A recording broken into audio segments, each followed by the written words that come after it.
നമസ്കാരം. ചാനൽ 5+ലേക്ക് സ്വാഗതം. ഞാൻ നാസർ ബേപ്പൂർ. കഴിഞ്ഞ ഞായറാഴ്ച ഇസ്രയേലും അമേരിക്കയും ഉൾപ്പെടുന്ന പാശ്ചാത്യ ലോബികൾ ഏറെ ആഹ്ലാദിച്ച ഒരു ദിനമാണ്. അന്ന് അവരുടെ വിജയത്തിന്റെ പതാക പാറിയത് മിഡിൽ ഈസ്റ്റിലെ സിറിയയിലാണ്.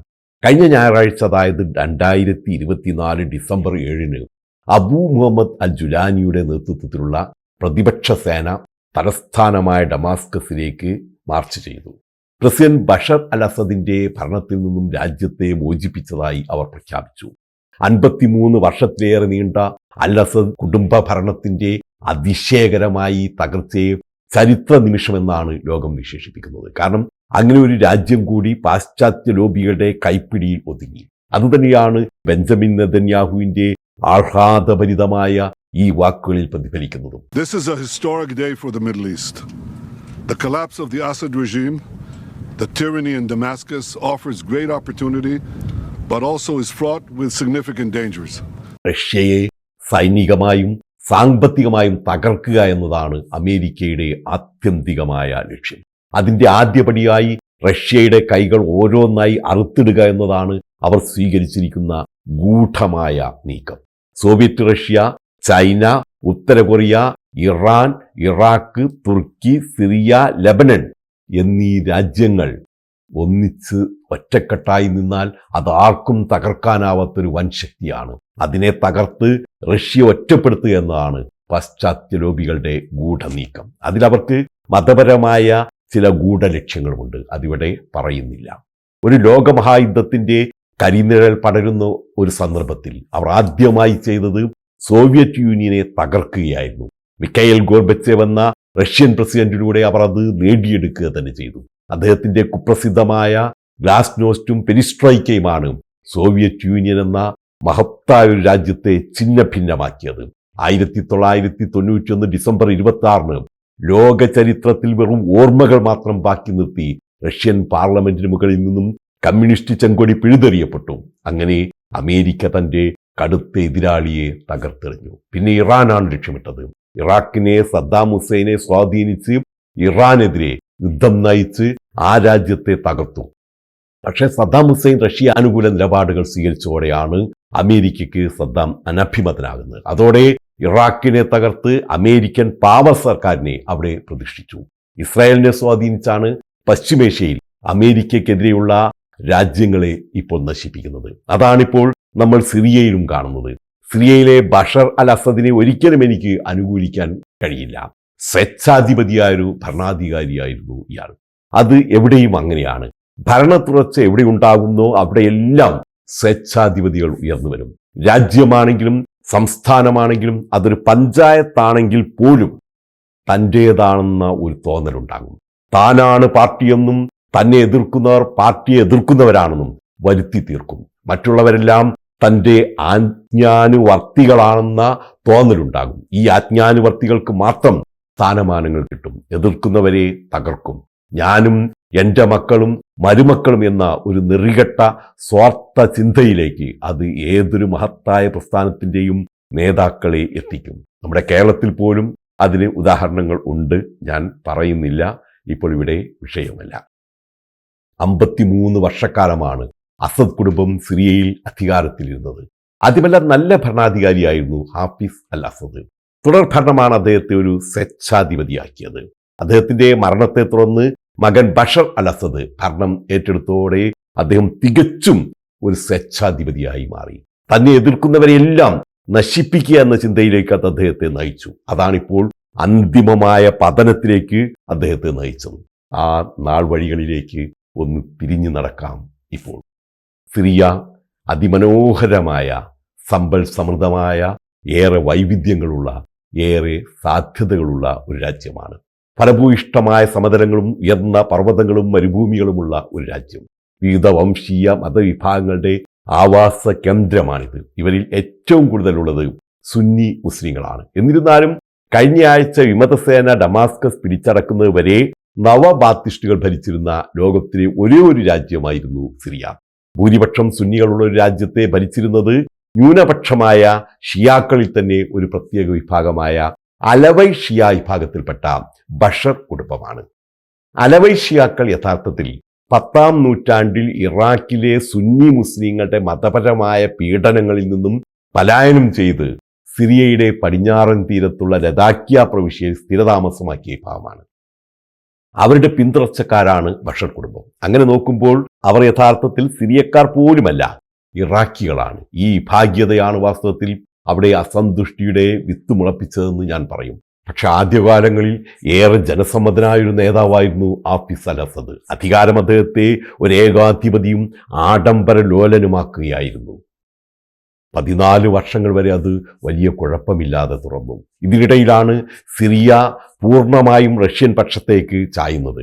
അത് അമേരിക്കയേക്കാൾ ചൊടിപ്പിച്ചത് ഇസ്രയേലിനെയാണ്. കാരണം ഗോലാൻ കുന്നുകളുമായി അതിർത്തി പങ്കിടുന്ന രാജ്യമാണ് ഇസ്രയേൽ. പലസ്തീൻ പ്രശ്നത്തിൽ സിറിയ ഇസ്രയേലിനെതിരെ ശക്തമായ നിലപാടാണ് എടുത്തത്.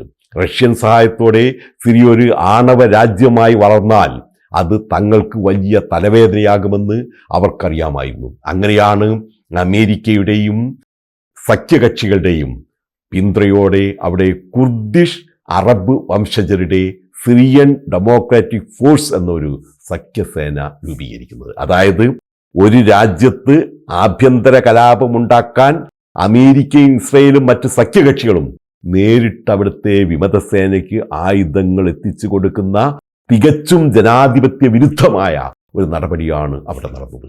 അതോടെ ഒരു സർക്കാരിനെതിരെ ഉയർന്നിരുന്ന സമാധാനപരമായ പ്രതിഷേധം പെട്ടെന്ന് രക്തരൂക്ഷിതമായ ആഭ്യന്തര യുദ്ധത്തിലേക്ക് നീങ്ങി. ഹയാത്ത് തഹരീൽ അൽ-ഷാമാം അഥവാ HTS ആണ് ഓപ്പറേഷൻ ഡിറ്ററൻസ് ഓഫ് അഗ്രഷൻ എന്ന് പേരിട്ടിരിക്കുന്ന ഈ ആക്രമണത്തിന് നേതൃത്വം നൽകിയത്. നിരവധി സായുധ സിറിയൻ പ്രതിപക്ഷ ഗ്രൂപ്പുകളാണ് ഈ പോരാട്ടത്തിൽ അണിനിരത്തത്. ഇതിനൊപ്പം തുർക്കിയുടെ പിന്തുണയും അവർക്ക് ലഭിച്ചു. ഉരുക്കുമുഷ്ടി ഉപയോഗിച്ചാണ് ബഷർ അൽ അസദ് ഇതിനെ നേരിട്ടത്. കലാപകാരികളെ കൂട്ടത്തോടെ കൊന്നൊടുക്കി. പിടിയിലായവരെ കുപ്രസിദ്ധമായ സെത്നയ ജയിലിലേക്ക് അയച്ചു. ക്രൂരമായ പീഡനങ്ങളാണ് അവിടെ തടവുകാർ അനുഭവിച്ചതെന്നാണ് പാശ്ചാത്യ മാധ്യമങ്ങൾ റിപ്പോർട്ട് ചെയ്യുന്നത്. ഒരുപക്ഷെ സത്യമായിരിക്കാം, അസത്യവുമായിരിക്കാം. ഏതായാലും സെത്നയ ജയിലിൽ തടവിലാക്കപ്പെട്ട ആയിരക്കണക്കിന് പോരാളികളാണ് കഴിഞ്ഞ ദിവസം അവിടെ നിന്നും വിമോചിതരായത്. റഷ്യയുടെയും ഇറാന്റെയും പിന്തുണയോടെ ആദ്യമെല്ലാം ബഷർ അൽ അസദ് പിടിച്ചു നിന്നെങ്കിലും ഇത് രാജ്യത്ത് കടുത്ത ദാരിദ്ര്യവും അരക്ഷിതാവസ്ഥയും സൃഷ്ടിച്ചു. അപ്പോഴും ബഷർ അൽ അസദ് ആഡംബരപൂർണമായ തന്റെ ജീവിതം തുറന്നുകൊണ്ടേയിരുന്നു. സുന്നികളോട് ബഷറിന് വാസ്തവത്തിൽ വലിയ വിരോധമൊന്നും ഉണ്ടായിരുന്നില്ല. അദ്ദേഹത്തിന്റെ ഭാര്യ അസ്മ ഫവാസ് തന്നെ സുന്നി വിഭാഗത്തിൽപ്പെട്ടതാണ് എന്ന് വേണമെങ്കിൽ പറയാം. മതപരമായി വലിയ ചിട്ടകളൊന്നും പാലിക്കാതിരുന്ന അവർക്ക് ലണ്ടനിൽ പഠിച്ചു വളർന്നതുകൊണ്ട് തന്നെ അറബി ഭാഷ അറിയാമായിരുന്നില്ല. ഏതായാലും ഈ ഷിയാ സുന്നി ഭാഗ്യതയാണ് പാശ്ചാത്യർ മുതലെടുത്തത്. കടുത്ത സുന്നി വിഭാഗക്കാരനായ അബൂ മുഹമ്മദ് അൽ ജുലാനിയുടെ നേതൃത്വത്തിലുള്ള HTSന് അന്ന് ഗൂഢമായ പിന്തുണ നൽകിയ ഇസ്രയേലിനും അമേരിക്കയ്ക്കുമെല്ലാം സുന്നികളോടുള്ള മമതയല്ല, സിറിയയെ തകർക്കാനുള്ള വ്യഗ്രത മാത്രമാണ് അതിനുള്ള പ്രേരണയെന്ന് തിരിച്ചറിയേണ്ടതുണ്ട്. ഇറാഖിനെ കൊണ്ട് ആക്രമിപ്പിച്ച അതേ നയത്തിന്റെ തനി ആവർത്തനമാണ് സിറിയയിലും കണ്ടത്. പക്ഷെ എന്തുകൊണ്ട് ബഷർ അൽ അസദ് റഷ്യയുടെയും ഇറാന്റെയും പിന്തുണയുണ്ടായിട്ടും പെട്ടെന്ന് പരാജയപ്പെട്ടു എന്നതും ചിന്തനീയമാണ്. 14 വർഷത്തിലേറെയായി തുടരുന്ന ആഭ്യന്തര കലാപം സിറിയയുടെ സമ്പദ് വ്യവസ്ഥയെ ആകെ തകർത്തിരുന്നു. സൈക്കോ ആക്റ്റീവ് മരുന്നായ കാറ്റഗണിന്റെ അനധികൃത വ്യാപാരമാണ് അവിടെ പ്രധാനമായും നടന്നിരുന്നത്. ഇതിനിടയിൽ ജനങ്ങൾ ദാരിദ്ര്യത്തിലേക്ക് കൂപ്പുകുത്തുകയായിരുന്നു. ഇതാണ് ബഷർ അൽ അസദിന്റെ ജനപ്രീതി തകർത്തത്. അദ്ദേഹത്തിന്റെ സൈനികരിൽ തന്നെ ഭൂരിഭാഗവും രാജ്യത്തിന് വേണ്ടി പോരാടാൻ ആഗ്രഹിച്ചിരുന്നില്ല. സൈനികരും പോലീസ് ഉദ്യോഗസ്ഥരും തങ്ങളുടെ സ്ഥാനങ്ങൾ വലിച്ചെറിഞ്ഞ് ആയുധങ്ങൾ കൈമാറി. പലരും പ്രതിപക്ഷ മുന്നേറ്റത്തിന് മുന്നോടിയായി നാട്ടിൽ നിന്നും പലായനം ചെയ്തു. ഇത് മനസ്സിലാക്കിയ അദ്ദേഹത്തിന്റെ പ്രധാനമന്ത്രി മുഹമ്മദ് ഗസി ജലാലി പോലും സുരക്ഷിതമായ രീതിയിൽ പ്രതിപക്ഷത്തിന് പരോക്ഷ പിന്തുണ നൽകുന്ന നിലപാടാണ് സ്വീകരിച്ചത്. അമേരിക്കയാണ് ഇവിടെ ഏറ്റവും വലിയ തന്ത്രം പ്രയോഗിച്ചത്. അൽ ഖൈദ നേതാവായിരുന്ന ജുലാനിയെ പിന്തുണയ്ക്കാനാവില്ലെന്ന് പുറത്തു പറയുമ്പോഴും അവർ രഹസ്യമായി അവരെ സഹായിച്ചുകൊണ്ടേയിരുന്നു. അമേരിക്കൻ നിർമ്മിത ആയുധങ്ങളാണ് അവർക്ക് നൽകിയത്. അതേസമയം സിറിയക്ക് പിന്തുണയേകുന്ന റഷ്യയെ അവർ ഉക്രൈന്റെ ആക്രമണത്തിൽ കുടുക്കി. അതോടെ സിറിയയിൽ നിന്നും റഷ്യയുടെ ശ്രദ്ധ ഉക്രൈനിലേക്ക് നീങ്ങി. ഇത് മുതലെടുത്ത് നവംബർ 27 ആയതോടെ പ്രതിപക്ഷ പോരാളികളുടെ മുന്നേറ്റം ആരംഭിക്കുകയായിരുന്നു. പിടിച്ചു നിൽക്കാനാവാതെ ബഷർ അൽ അസദ് റഷ്യയിൽ രാഷ്ട്രീയ അഭയം പ്രാപിച്ചു. അസദിന്റെ വിടവാങ്ങൽ പ്രഖ്യാപിച്ചതോടെ ഡമാസ്കസും ഹോംസും മറ്റ് സിറിയൻ നഗരങ്ങളും ആഘോഷങ്ങളിൽ മുഴുകി. പ്രതിപക്ഷ പോരാളികൾ വായുവിലേക്ക് വെടിയുതിർത്താണ് വിജയം ആഘോഷിച്ചത്. അവർ വിപ്ലവത്തിന്റെ പതാക ഉയർത്തി, ടാങ്കുകൾക്ക് മുകളിൽ കയറി നിന്ന് ആഹ്ലാദത്തോടെ മുദ്രാവാക്യം വിളിച്ചു. അങ്ങനെ സിറിയക്കാർ മിക്കവരും ഇപ്പോൾ ആഹ്ലാദത്തിലാണ്. പക്ഷേ ഇത് എത്ര കാലം എന്നത് ചിന്തനീയമാണ്. അവിടെ ഒരു കക്ഷിയല്ല വിജയിച്ചിട്ടുള്ളത്, നിരവധി കക്ഷികളുടെ കൂട്ടായ്മയാണ്. അവരിൽ ക്രിസ്ത്യാനികളും സുന്നികളും ഷിയാക്കളും കുർദുകളുമുണ്ട്. അവർക്കെല്ലാം വിവിധ താൽപ്പര്യങ്ങളുമുണ്ട്. ഈ കക്ഷികളെല്ലാം സഹകരിച്ചില്ലെങ്കിൽ നിരവധി അപകടങ്ങളും കലാപങ്ങളുമാണ് സിറിയയെ കാത്തിരിക്കുന്നത്. അമേരിക്കയും ഇസ്രയേലും പരോക്ഷമായി നേടിക്കൊടുത്ത വിജയമായതുകൊണ്ട് തന്നെ ഇറാഖിലെ പോലെ അവരുടെ ഒരു പാവ സർക്കാരിനെ അവിടെ അധികാരത്തിലേറ്റാൻ അവർ ശ്രമിക്കുമെന്ന കാര്യം ഉറപ്പാണ്. അതാണ് അവിടെ നടക്കാൻ ഇരിക്കുന്നത്. അങ്ങനെയെങ്കിൽ സിറിയക്ക് വളരെയധികം സാധ്യതകളുണ്ടെന്നാണ് പാശ്ചാത്യ വിശകലന വിദഗ്ധർ വിലയിരുത്തുന്നതും. ചുരുക്കത്തിൽ ഇത് സുന്നികളുടെ വിജയമാണ്. അസദിന്റെ സേനയ്ക്കെതിരായ പ്രതിപക്ഷത്തിന്റെ ഇസ്ലാമിസ്റ്റ് സഖ്യത്തിന്റെ മിന്നൽ മുന്നേറ്റം, ഇറാനും റഷ്യയും അറബ് ലോകത്തുടനീളം തലമുറകളായി ചെലുത്തിയ സ്വാധീനം തുടച്ചു നീക്കിയ വിജയം. പക്ഷേ ഇത് സുന്നികളുടെ മാത്രമല്ല, തീവ്രവാദികളായ അൽ ഖൈദയുടെയും ഇസ്ലാമിക് സ്റ്റേറ്റിന്റെയും പരോക്ഷമായ വിജയമാണ്. മറ്റൊരർത്ഥത്തിൽ അമേരിക്കയുടെയും ഇസ്രയേലിന്റെയും വിജയമാണ്.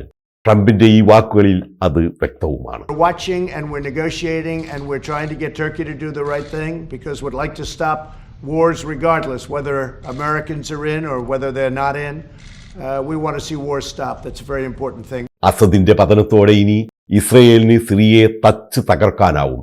ഇപ്പോൾ അതാണ് അവിടെ നടക്കുന്നതും. ഇസ്രയേൽ കഴിഞ്ഞ ഏതാനും ദിവസങ്ങൾക്കുള്ളിൽ തന്നെ സിറിയയിൽ 100 കണക്കിന് ആക്രമണങ്ങളാണ് അഴിച്ചുവിട്ടത്.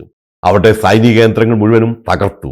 ആ രാജ്യം പൂർണ്ണമായും തകർന്നടിഞ്ഞു കഴിഞ്ഞു. വാസ്തവത്തിൽ പ്രതിപക്ഷ സേനയല്ല, ഇസ്രയേലാണ് അവിടെ തുടർ ആക്രമണങ്ങൾ നടത്തിയത്.